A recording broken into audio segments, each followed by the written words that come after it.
అందరికీ శుభోదయం. నా పేరు ఎస్ సంసోన్. నేను శ్రీ వెంకటేశ్వర డిగ్రీ కళాశాలలో ఆంధ్ర ఉపన్యాసకులుగా పనిచేయుచున్నాను. Affiliated university Adikavi Nannaya Rajahmundry online క్లాసుల్లో భాగంగా ఈరోజు ఫస్ట్ డిగ్రీ విద్యార్థులకు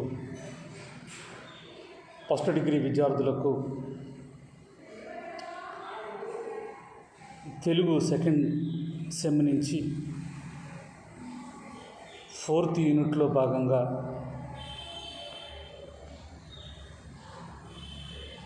తెలుగు నాటకం మీద నాటకం అంటే ఏమిటి, వాట్ ఈజ్ డ్రామా అనే అంశం మీద మాట్లాడదాం.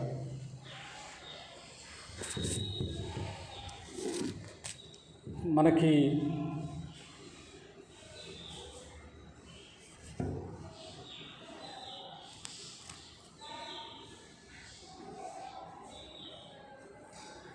కవిత్వ వికాసం మీద ఒక టాపిక్, కథా వికాసం మీద ఒక టాపిక్, నవలా వికాసం మీద ఒక టాపిక్, నాటకం మీద ఒక టాపిక్, ఇలాగ ఒక్కొక్క టాపిక్ తీసుకుని ఒక యూనిట్గా ఇచ్చే ప్రయత్నం చేశాడు. మనం ప్రీవియస్ క్లాసుల్లో కవిత్వ వికాసం మీద, కథా వికాసం మీద, నవలా వికాసం మీద, తర్వాత అలాగే ఇవాళ నాటకం మీద ప్రారంభిద్దాం. ఇవాళ ప్రథమ క్లాస్ కాబట్టి 4th యూనిట్లో చూడండి. 3rd యూనిట్లో వాట్ ఈజ్ నోవెల్, నవల అంటే ఏమిటి అనే దాని మీద మాట్లాడాం. ఈరోజు ప్రత్యేకించి నాటకం అంటే ఏమిటి, వాట్ ఈజ్ డ్రామా.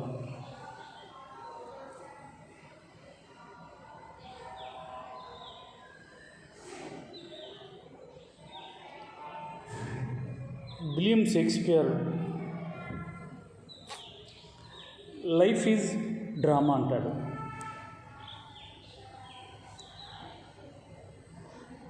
ప్రపంచంలో తొలిసారిగా మానవ జీవితాన్ని లైఫ్ ఈజ్ డ్రామా, జీవితం ఒక నాటకం అన్న వ్యక్తి ఎవరంటే విలియం షేక్స్పియర్. ఎందుకంటే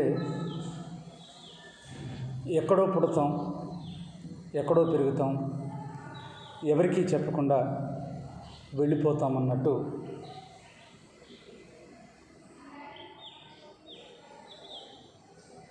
మనిషి ఈ భూమి మీదకి వస్తాడు. తన పాత్ర పూర్తి కాగానే వేదిక మీద నుంచి నిష్క్రమిస్తాడు.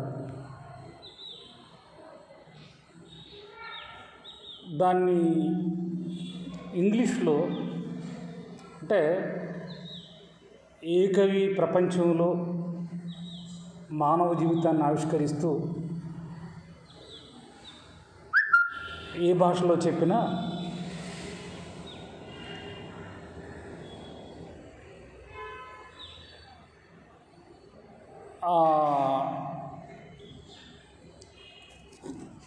ఏ భాషలో చెప్పినప్పటికీ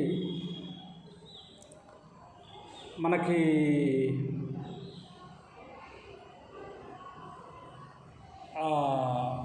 దాంట్లో ఉన్నటువంటి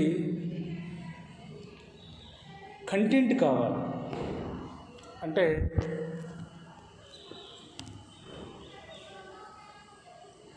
ఇంగ్లీష్ కవి చెప్పాడా, అరబీ కవి చెప్పాడా, స్పానిష్ కవి చెప్పాడా,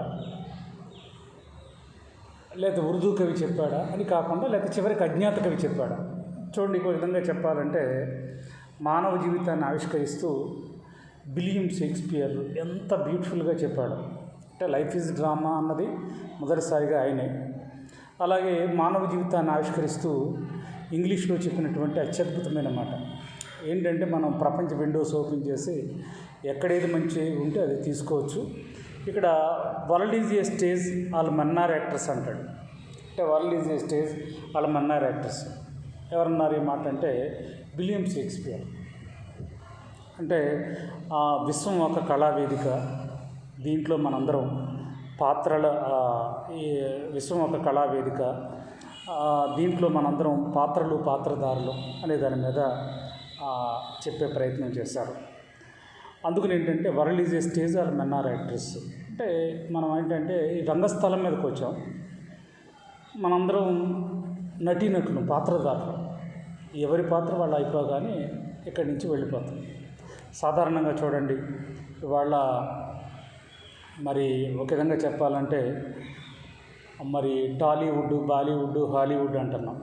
తెలుగు సినిమా మీద తెలుగు సినిమా అయినా, హిందీ సినిమా అయినా, ప్రపంచ సినిమా అయినా ఇవాళ లక్షల కోట్ల వ్యాపారం జరుగుతుంది. అందుకని ఏంటంటే మానవ జీవితాన్ని అక్కడ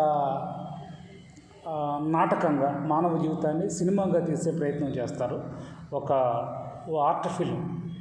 అందుకని ఇక్కడ మనకు ప్రత్యేకించి world is a stage all men are actors అన్నది ఎవరన్నప్పుడు విలియం షేక్స్పియర్ గారు అనే దాని మీద మనం గుర్తుపెట్టుకోవాలి. తర్వాత మరి మనం ఇవాళ అసలు నాటకం ఎలా పుట్టింది, ఏ విధంగా పుట్టింది, నాటకం అంటే ఏమిటి అని ప్రారంభ క్లాస్ కాబట్టి 4th యూనిట్లోని ఇంకా కొంచెం మనం ముందుకు వెళ్ళే ప్రయత్నం చేద్దాం. ఇక్కడ ఒక విధంగా చెప్పాలంటే వాట్ ఈజ్ డ్రామా, నాటకం అంటే ఏంటన్నప్పుడు సమగ్రమైనటువంటి మానవ జీవితాన్ని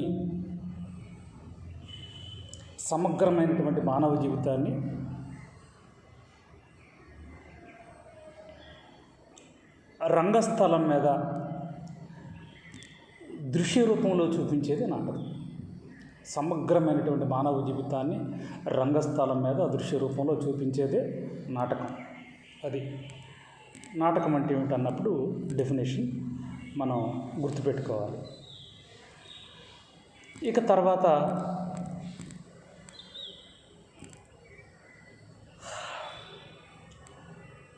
నాటకాలు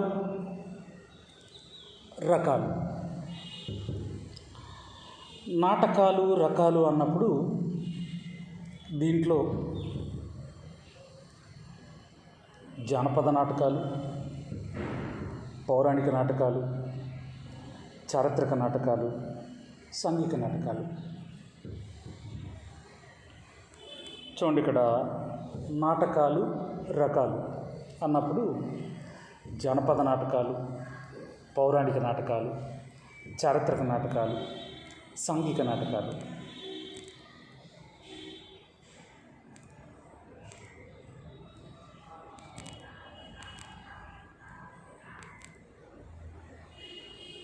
అయితే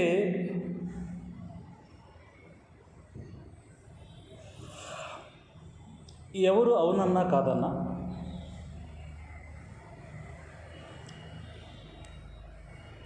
మనిషిని అలరించడానికి,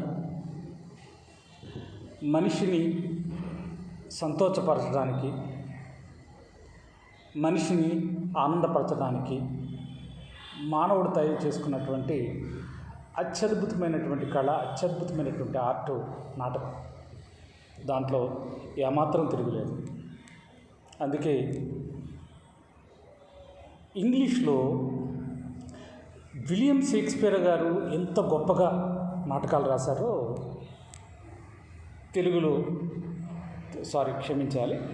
సంస్కృతంలో మహాకవి కాళిదాసు అంత్యస్థాయిలో నాటకాలు రాశారు. ఆయన నాటకాల్లో అభిజ్ఞాన శాకుంతలం, విక్రమార్వశీయం, అగ్ని మాళవక మిత్రం, ఇట్లాగా చాలా నాటకాలు ఉన్నాయి మనకు ప్రత్యేకించి.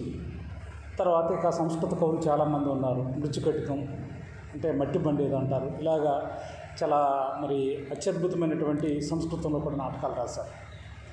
ఈ సందర్భంలో నేను ఎందుకు చెప్తున్నానంటే, కాళిదాసు అంటారన్నమాట, కావ్యేషు నాటకం రమ్యం. అంటే ఒక విధంగా చెప్పాలంటే తెలుగు సాహిత్య ప్రక్రియలో ఎన్నో ఉన్న నాటకానికి ఉన్నంత శక్తి దేనికి లేదంటాడనమాట.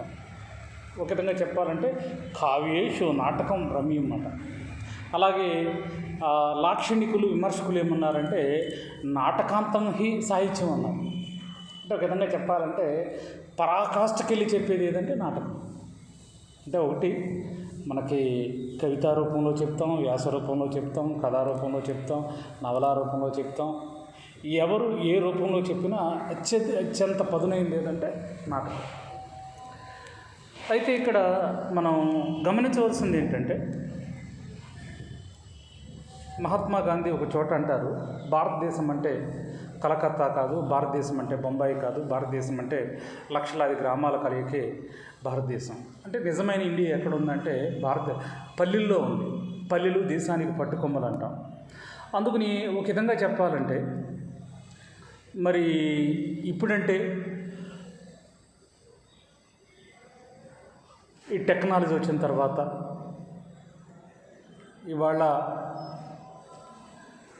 3D technology, digital making, electronic media ఇవన్నీ అందుబాటులో వచ్చిన తర్వాత మనం విజువల్ ఇవాళ స్క్రీన్ మీద మనం ఆవిష్కరించే ప్రయత్నం చేస్తున్నాం.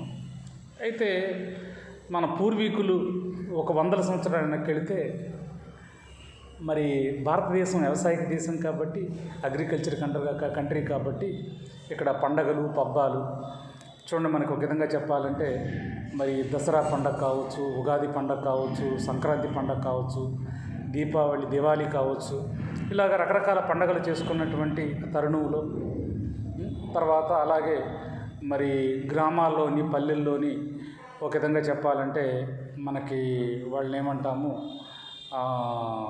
ఒక విధంగా చెప్పాలంటే మరి గ్రామ దేవతలు ప్రత్యేకించి, అందుకని గ్రామ దేవతల ఉత్సవాలు తర్వాత చక్కగా ఈ కార్యక్రమాలు జరిగే రోజుల్లో ఏంటంటే పాపం ఒక విధంగా చెప్పాలంటే మనిషి ఆకలిస్తే అన్నం తింటాడు, దాహం వేస్తే నీరు తాగుతాడు, తర్వాత తను మరి కూటి కొరకు కోటి విద్యలు అన్నట్టుగా పగలంతా శ్రమ పడతాడు.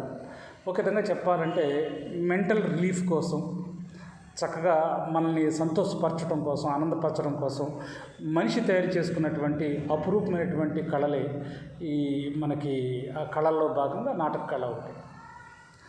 అయితే ఇక్కడ ఒక విధంగా చెప్పాలంటే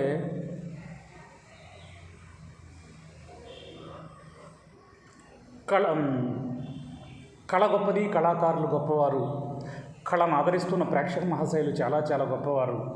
కళ కాసు కోసం కాదు, కళ కోసం, కళ ప్రజల కోసం అన్నట్టుగా చూడండి. ఒక విధంగా చెప్పాలంటే మరి భారతదేశానికి అది గ్రామాల్లో ఉన్న ప్రజల్ని ఏమంటామనంటే జానపదులు అంటామన్నమాట.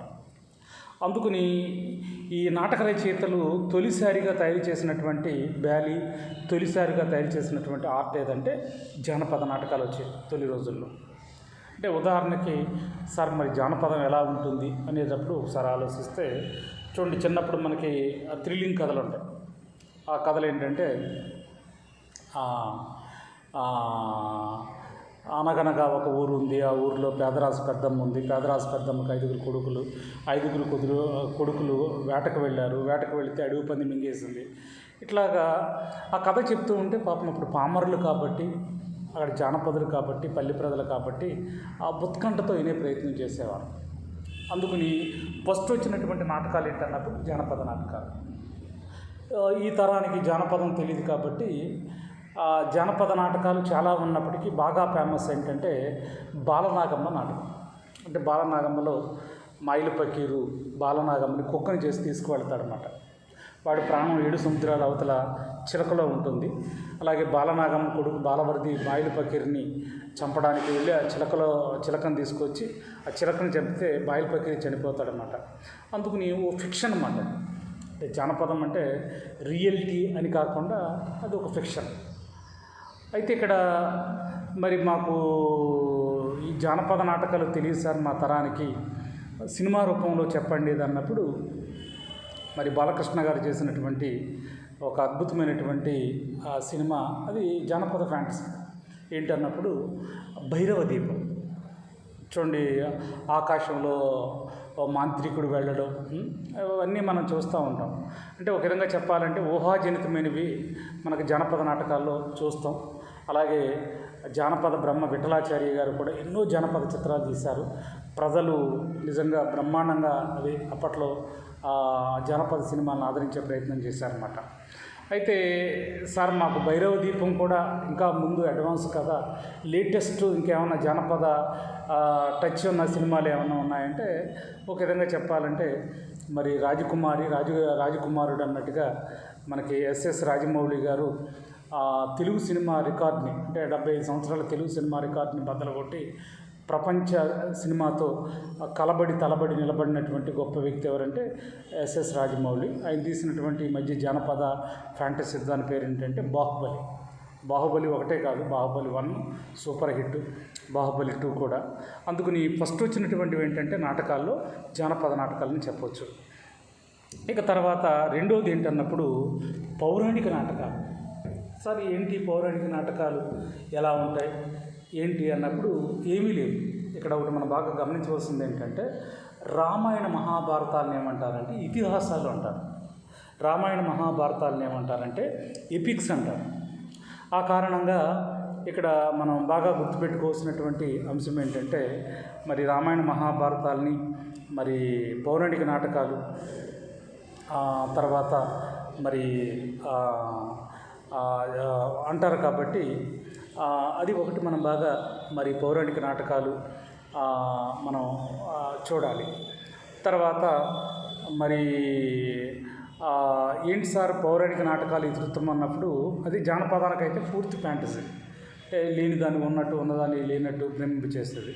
పౌరాణిక నాటకాలంటే రామాయణ మహాభారతాలు మరి ఎపిక్స్ అంటాం కదా, అంటే ఇతిహాసాలు అంటాం. కాబట్టి ఆ మూల కథా వస్తువు అవి తీసుకుని పద్య రూపంలో ఆడే వాటిని ఏమంటారు పౌరాణిక నాటకాలు. ఒక విధంగా చెప్పాలంటే మరి తిరుపతి వెంకట కవులు పాండవోద్యోగ విజయాలు నాటకం రాసినప్పుడు మరి ఇప్పుడంటే రెండు తెలుగు రాష్ట్రాలు అయినాయి, కానీ అప్పట్లో తెలుగు రాష్ట్రం అంతా 4 చెరువుల మరి చెలియో చెలక బావా ఇప్పుడు వచ్చితివి, అవిగో ఆలుమందలు, తర్వాత ఇట్లాగా మనకి ప్రత్యేకించి మరి పౌరాణిక నాటక రంగం మరి ఒక విధంగా చెప్పాలంటే పౌరాణిక నాటకం ఈరోజు బతికుందా చనిపోయిందంటే ఇప్పుడు కూడా సజీవంగా బతికే ఉంది. ఒక విధంగా చెప్పాలంటే మనకి దసరా ఉత్సవాలకో, సంక్రాంతి ఉత్సవాలకో, ఉగాది ఉత్సవాలకో మరి చాలా ప్రాంతాల్లో మరి అద్భుతమైనటువంటి దేవస్థానం వాళ్ళు నాటకాలు వేస్తూ ఉంటారు. తర్వాత పౌరాణిక నాటకాలు అంటే ఇప్పుడు కూడా ఒక విధంగా చెప్పాలంటే మరి పద్యం తెలుగువాడు సొత్తు అన్నట్టుగా మరి ఒక విధంగా చెప్పాలంటే ఆ పద్యం పాడుతూ ఉంటే జనాలు ఊగిపోయిన సందర్భాలు చూస్తాం అన్నమాట. ప్రతి పద్యానికి వన్స్ మోర్ అంటూ క్లాప్స్ కొడుతూ చప్పట్లు కొడుతూ మరి ఉర్రు తొలగించేవి ఏమంటే పౌరాణిక నాటకాలు. ఈ పద్య ప్రధానంగా ఉంటాయి. ఇవి రామాయణ మహాభారతాలని విస్తృతంగా తీసుకుని రాసి ఆడే నాటకాలని పౌరాణిక నాటకాలు అంటారు. ఇక తర్వాత మరి మూడోది ఏంటన్నప్పుడు దీన్ని ఏమంటారంటే చారిత్రక నాటకాలు అంటారన్నమాట. దీన్ని ఏమంటారంటే చారిత్రక నాటకాలు. ఏంటి సార్ చారిత్రక నాటకాలు అన్నప్పుడు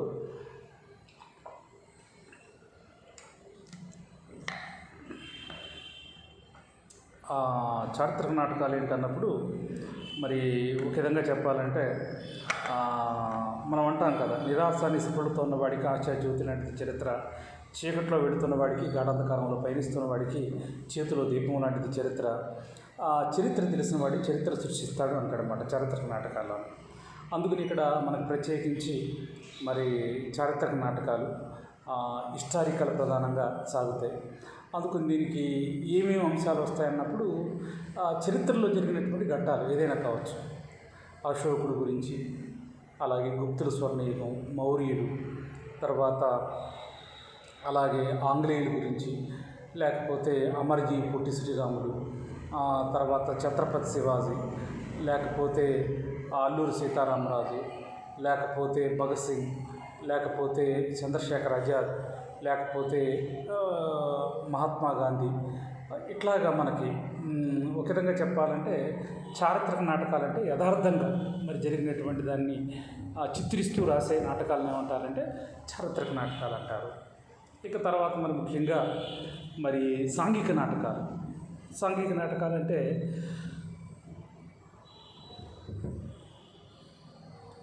ఒక విధంగా చెప్పాలంటే మరి ఇప్పుడు 4 నాటకాల మీద మాట్లాడారు కదా సార్, నాటకం అంటే ఏంటో చెప్పి.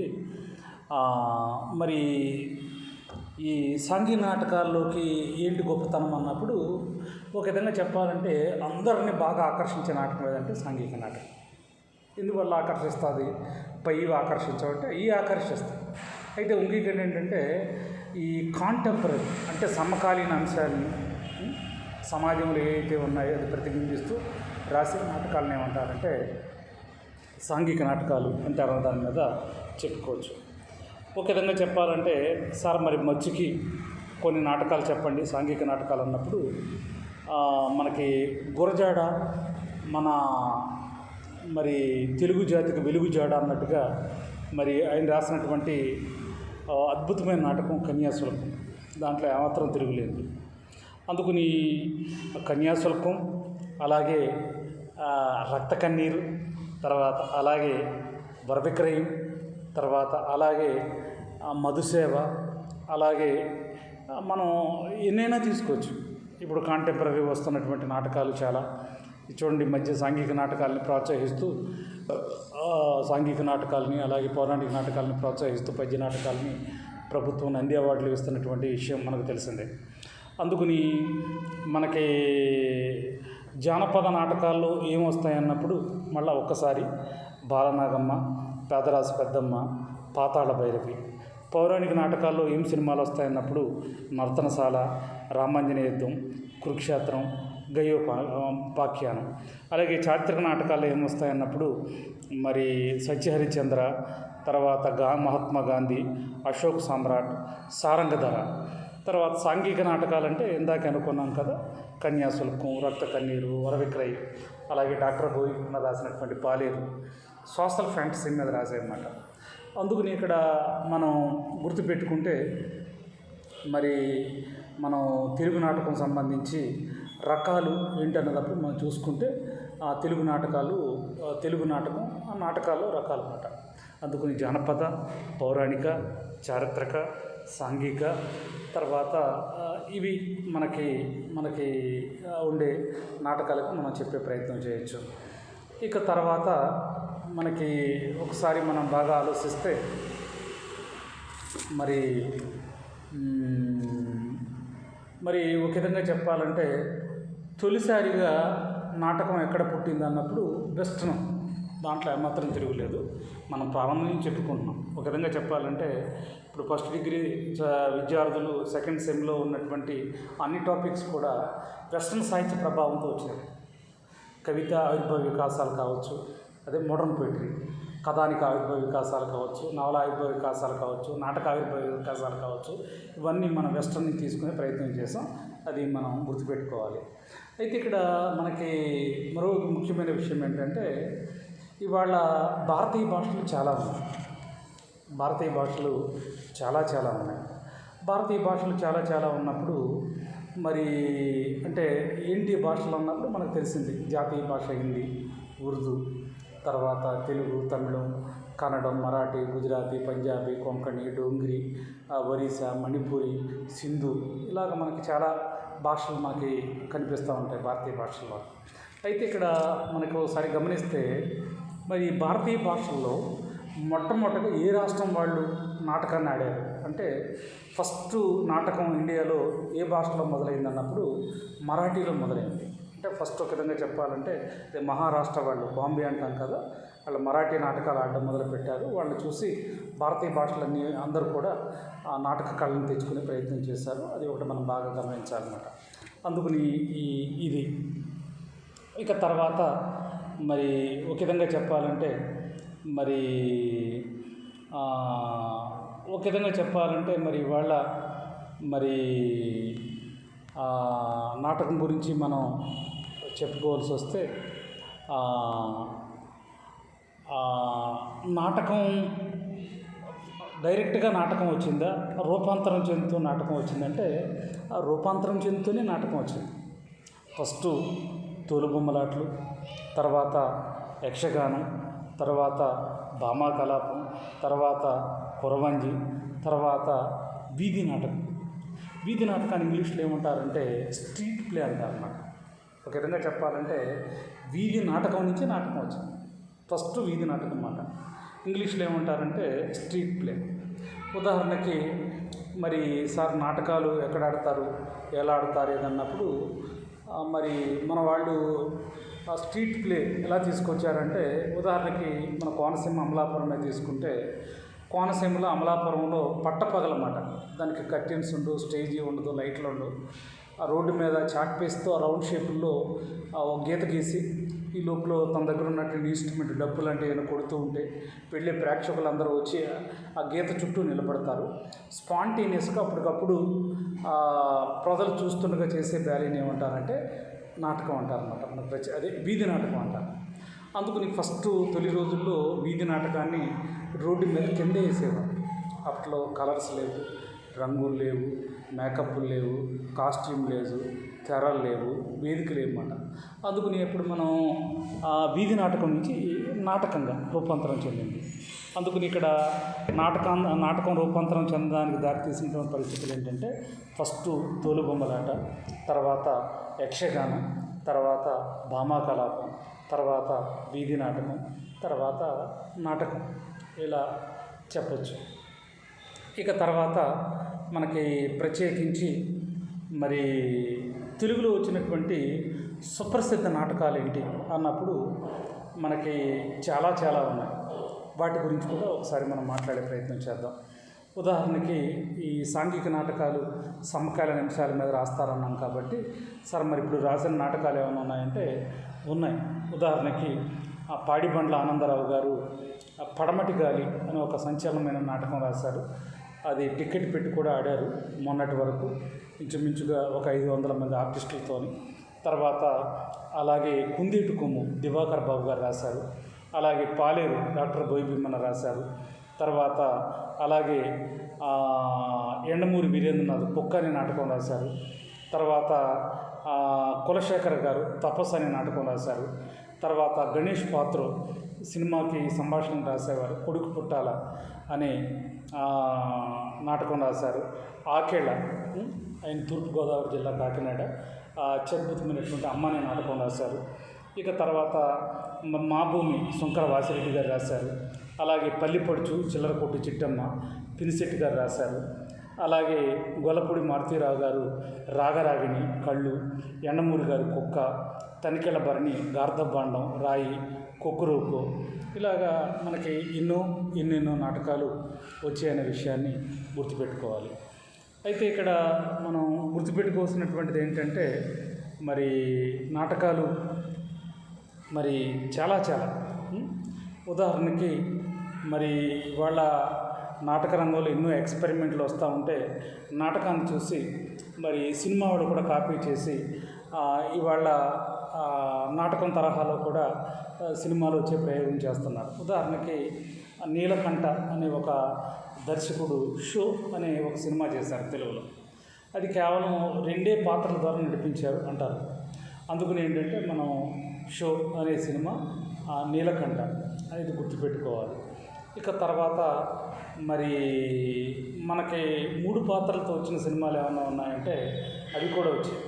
మొగుడు పెళ్ళం ఓ దొంగోడు అనే 3 పాత్రలతో అది కూడా సినిమా చేసే ప్రయత్నం చేశారు.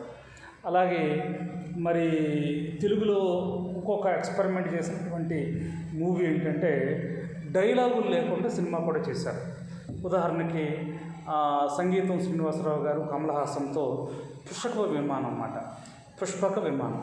అందుకని ఏదేమైనా మనకు ప్రత్యేకించి మరి నాటక రంగాన్ని చూసి కాపీ చేస్తూ 2 పాత్రలతో, అంటే బహుశా తనికెళ్ళ భరణి గారు కొక్కురోకు అనే నాటకం కూడా 2 పాత్రలతో రాశారంటారన్నమాట.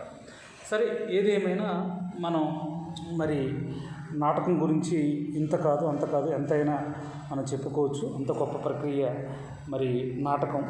అందుకని ఏమంటారంటే పెద్దలు నాటకం తల్లి లాంటిది, సినిమా ప్రేయసి లాంటిది. అంటే ఒక విధంగా చెప్పాలంటే సజీవమైన పాత్రలు మన కళ్ళ ముందు చక్కగా నటిస్తూ చేసేవి ఏంటంటే నాటకం అన్నమాట. ఈ సినిమా అనేది ఏంటంటే కరెంటు బొమ్మలు అన్నమాట, విజువల్స్ స్క్రీన్ మీద మనం చూసే ప్రయత్నం చేస్తాం. అందుకే ఏంటంటే నాటకం అనేది సజీవమైనటువంటి ఆర్ట్, సజీవమైనటువంటి కళగా మనం చెప్పుకో ప్రయత్నం చేయొచ్చు. అందుకని మనకి ఇవాళ మరి 70 mm కలర్స్, రకరకాల సినిమా ఎన్ని పుంతలు తొక్కిన మాతృక నాటకం అనే దాని మీద మనం తప్పకుండా ఒప్పుకోవాలి. ఆ నాటకం చూసిన అనుభూతి అది మాటలతో చెప్పలేండి. అందుకని మనకి లండన్ లాంటి ప్రాంతాల్లో ఇప్పటికి కూడా 6 నెలల ముందే టికెట్లు అయిపోతాయి అంటారన్నమాట. అంత గొప్పది నాటకం. నాటకం నుంచి సినిమా వచ్చింది. అందుకని మనం మాట్లాడుతున్నటువంటి టాపిక్ ఏంటన్నప్పుడు వాట్ ఈజ్ డ్రామా, అసలు నాటకం అంటే ఏంటి అనే దాని మీద ఈ సందర్భంలో ఇక మనం ఇంకా కొంచెం డీప్గా చర్చించుకోవాల్సి వస్తే చూడండి, నాటకం మీద మన జంధ్యాల పాపయ్య శాస్త్రి గారు ఒక అత్యద్భుతమైనటువంటి పద్యం రాసే ప్రయత్నం చేశారు. ఏంటి ఆ పద్యం అన్నప్పుడు, వేషం వేసి పంపితివి వేదిక మీదకు, వేషం వేసి పంపితివి వేదిక మీదకు, పాడువేళ నా మీసం జారిపోయే, తెరవేమనుచు ప్రేక్షకులు పరిహాసము చేయుచుండిరి, రహస్యముగా రహస్యముగా నీ కోసం ఎదురు చూసితే కసరుకుంటివి ఇదెక్కడి దర్శకత్వం అంటారన్నమాట. అంటే దానికి అర్థం ఏంటంటే ఇక్కడ మనం బాగా గమనించవలసిన విషయం ఏంటంటే ఇక్కడ మానవ జీవితాన్ని ఎంత హృద్యంగా ఎంత గొప్పగా చెప్పే ప్రయత్నం చేశారో జంధ్యాల పాపయ్య శాస్త్రి గారు మాటలతో చెప్పలేంది. వేషం వేసి పంపితివి వేదిక మీదకు, పాడువేళ నా మీసం జారిపోయి, తెరవేమనుచు ప్రేక్షకులు పరిహాసము చేయుచుండిరి, రహస్యముగా రహస్యముగా నీ కోసం ఎదురు చూసి కసరుకుంటివి ఇదెక్కడ దర్శకత్వం. ఎవరు చెప్పారు దీన్ని? మనకి ప్రత్యేకించి మనకి జంధ్యాల పాపయ్య శాస్త్రి గారు చెప్పారు అనే విషయాన్ని మనం బాగా గుర్తుపెట్టుకోవాలన్నమాట. అందుకని జంధ్యాల పాపయ్య శాస్త్రి గారు చెప్పింది ఏదన్నప్పుడు ఇది మాట, వేషం వేసి వేదిక మీదకి. ఇక ఈ సందర్భంలో ఇవాళ మనం వాట్ ఈజ్ డ్రామా అంటూ మనం మాట్లాడుతున్నాం కాబట్టి ఇంకా మనం చర్చించుకోవాల్సినటువంటి నాటకం మీద ఇంకా మరి ఒక 2-3 వీడియోలు ఉంటాయి కాబట్టి ఇవాళ అయితే నాటకం ఎంత గొప్పదనే దాని మీద చూడండి, మన వాళ్ళు చాలా అద్భుతమైన విషయాలు చెప్పారు. ఉదాహరణకి సినిమా వినోదం, టీవీ కాలక్షేపం, గోల్డెన్ సెంటెన్స్ వినాలి. సినిమా వినోదం, టీవీ కాలక్షేపం, నాటకం విజ్ఞానం అంటాడు ఒక రచయిత. అలాగే ఆ జీవితాన్ని పెద్దదిగా చూపించేది సినిమా,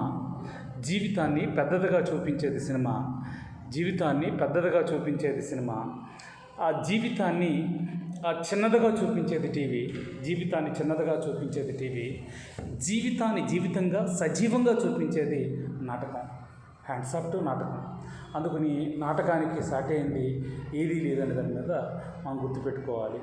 ఈ సందర్భంలో మరి ఒక విధంగా చెప్పాలంటే మానవ జీవితాన్ని ఆవిష్కరిస్తూ ఎవరో చెప్పినటువంటి అత్యద్భుతమైనటువంటి మాట ఏంటంటే బహుశా ఒక 1 కోటి రూపాయల వాక్యంలాగా చూడండి. ఈ సందర్భంలో ఒక ఆడది ఒక మగాడు 2 పాత్రలు ఎన్ని నాటకాలు అంటాడు ఒక రచయిత. ఇక్కడ ఒక ఆడది ఒక మగాడు 2 పాత్రలు ఎన్ని నాటకాలు. అంటే దానికి అర్థం ఏంటంటే ఇక్కడ మనం బాగా గమనించవలసిన విషయం ఏంటంటే చూడండి, ప్రపంచంలో టాలీవుడ్ కానీ, బాలీవుడ్ కానీ, హాలీవుడ్ కానీ ఎవరు ఎన్ని సినిమాలు చేసినా ఒక విధంగా చెప్పాలంటే ఏంటంటే మనకి ఒక ఆడది ఒక మగాడు 2 పాత్రలు ఎన్ని నాటకాలు. అంటే ఒక ఆడది ఒక మగాడు ఇద్దరే ఉంటారు. వాళ్ళిద్దరి మీద మరి చూడండి ఇవాళ 10ల నుంచి 100ల నుంచి 1000ల నుంచి లక్షల కథలు రాస్తున్నాం. మనం చేసినవి చేస్తున్నాం, చూసినవి ఇంకా చూస్తున్నాం. అందుకని ఏంటంటే ఇన్ని కొత్త కథలు వస్తున్నాయి. అందుకని ఒక ఆడది ఒక మగాడు 2 పాత్రలు ఎన్ని నాటకాలు అనే దాని మీద ఇక్కడ రచయిత చెప్పే ప్రయత్నం చేస్తాడు. ఇక తర్వాత మరి నాటకం గురించి ఇంకా మనం డీప్గా చర్చించుకోవాల్సి వస్తే ఒక విధంగా చెప్పాలంటే చూడండి, ఇవాళ మనకి ఫైన్ ఆర్ట్స్, సాహిత్యం, సంగీతం, చిత్రలేఖనం, శిల్పం, నాట్యం అంటే అదే నాటకం ఇదన్నమాట. అందుకని ఒక విధంగా చెప్పాలంటే నాటకం అనేది లలిత కళల సమాహారం అన్నమాట మన ప్రత్యేకించి. అందుకని నాటకం అనేది ఏంటంటే లలిత కళల సమాహారమే నాటకం. అందుకని ఇక్కడ మనకి ప్రత్యేకించి మరి మానవ జీవితం మీద ఆవిష్కరిస్తూ చెప్పుకోవాల్సి వస్తే ఇంకా చాలా చాలా ఉంటాయి. చూడండి, ఎవరొక ఫిలాసఫర్ అంటాడు, జీవితం నవరసభరితం, జీవితం నవరసభరితం, ఆద్యంతం రసవత్తరం అంటాడనమాట. అంటే ఒక విధంగా చెప్పాలంటే దేవుడు ప్రతి మనిషిని చాలా వైవిధ్యంగా సృష్టించాడు. జీవితం నవరసభరితం, ఆద్యంతం రసవత్తరం, దేవుడు మనిషిని ఎంతో వైవిధ్యంగా సృష్టించాడు అంటాడనమాట. ఏంటి వైవిధ్యం అన్నప్పుడు చూడండి, ఎవరో చమత్కారంగా అంటారు, తలకట్టు, మీసకట్టు, పంచకట్టు, నుదిటి బొట్టు, తినే పెసరట్టు, మినపట్టు, నడకలు, నడతలు, నలగని చొక్కా మడతలు, భాషలు, యాసలు, ఘోషలు, చేసే క్రియల్లో, పూసే అత్తర్లు, అనంత వైవిధ్యం, స్టైల్ ఈజ్ మ్యాన్ అంటాడనమాట. అంటే దానికి అర్థం ఏంటంటే, ఇక్కడ ఒకసారి మనం బాగా ఆలోచిస్తే మరి ఒక విధంగా చెప్పాలంటే అందరూ అభిరుచులు ఒకలా ఉండవు, అందరూ ఆహారపు అలవాట్లు ఒకలా ఉండవు, అందరూ వస్త్రధారణ ఒకలా ఉండదు, తర్వాత అందరి భాష ఒకలా ఉండదు. అందుకు డిఫరెంట్గా ఉంటారు. కాబట్టి ఎంత చక్కగా చెప్పే ప్రయత్నం చేస్తారో ఒక చూడండి. అంటే తలకట్టు, మెలసకట్టు, పంచకట్టు, నుచ్చిబొట్టు, తినే పెసరట్టు, మినపట్టు, నడకలు, నడతలు, నలగని చొక్కా మడతలు, భాషలు, యాసలు, గోసలు, చేసే క్రియలు, పూసే అత్తర్లు, అంత వైవిధ్యం, స్టైల్ ఈజ్ మ్యాన్. ఇందాక అన్నాను కదా, జీవితం నవరసభరితం, ఆద్యంతం రసవత్తరం అనే దాని మీద. అందుకని ఏది ఏమైనా నాటకం అపూర్వ కళ, నాటకం అద్భుతమైన కళ, నాటకానికి సాటి అయిన ప్రక్రియ ఏదీ లేదేమనిపిస్తుంది కొన్నిసార్లు నాకు. ఎందుకంటే నేను కూడా మరి మాది పచ్చని పొలాల పశ్చిమ గోదావరి జిల్లా కాబట్టి పాలకొల్లు పరిషత్ నాటకాలు ఆడుతూ ఉంటే చూసి ఇన్స్పైర్ అయ్యి ఇవాళ నేను తెలుగు లెక్చరర్ కావడానికి మరి అమ్మ లాంటి నాటక రంగమే నాకు దోహదం చేసింది అనే దాని మీద చెప్పాలన్నమాట. అందుకని నాటకం మరి ఒక విధంగా చెప్పాలంటే దేవుడు ప్రతి మనిషిని ప్రత్యేకంగా తెలియజేశాడు, ప్రత్యేకంగా చేశాడు. అందుకని ఏంటంటే ఆ పవిత్రతని మరి మనం చూపించాలి. కాబట్టి మరి నాటకం ఎంత రుచిగా ఉంటుంది, ఎంత అద్భుతంగా ఉంటుంది. తర్వాత మరి వాళ్ళ నాటక కళ లేకపోతే మానవ జీవితం ఏమయ్యేది అనే దాని మీద మనకి ఎన్నో ప్రశ్నలు తలెత్తుతాయి అనే విషయాన్ని మీరందరూ ఒకసారి గుర్తుపెట్టుకునే ప్రయత్నం చేయాలన్నమాట. అందుకని ఈరోజు మనం ప్రత్యేకించి మరి వాట్ ఈజ్ డ్రామా, లలిత కళలు అంటే ఏమిటి, ఒక విధంగా చెప్పాలంటే మరి నాటకంలో ఒక మరి అంతర్భాగంగా మరి మనం మరి వాళ్ళ నాటకం మీద ఎన్నో విషయాలు చెప్పుకునే ప్రయత్నం చేసాం. అందుకని నాటకం మీద ఎంత చెప్పుకున్నా అది తక్కువే, మాటలకు అందంది. అందుకని మరి ఒక విధంగా చెప్పాలంటే మరి world is a stage all men are actors అన్నటువంటి విలియం షేక్స్పియర్ ఆ మాటలు ఈ నాటక రంగానికి అక్షరాలు వర్తిస్తాయి. అలాగే ఒక చోట లైఫ్ ఈజ్ డ్రామా అంటారు, జీవితం ఒక నాటకం అని. అందుకని అవి కూడా మానవ జీవితానికి వర్తిస్తాయి, మానవ జీవితానికి అన్వయించుకోవచ్చు అనే దాని మీద ఆ విద్యార్థులకు అందరం ఒకసారి గమనించే ప్రయత్నం చేయాలి.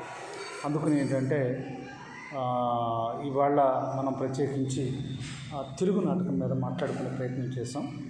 ఆ నాటకంలో భాగంగా అసలు వాట్ ఈజ్ డ్రామా, నాటకం అంటే ఏంటి అనే దాని మీద ఇవాళ మనం సమగ్రంగా చెప్పుకునే ప్రయత్నం చేసాం. తదుపరి క్లాసుల్లో ఇంకా మనం ముందుకు వెళ్ళే ప్రయత్నం చేద్దాం.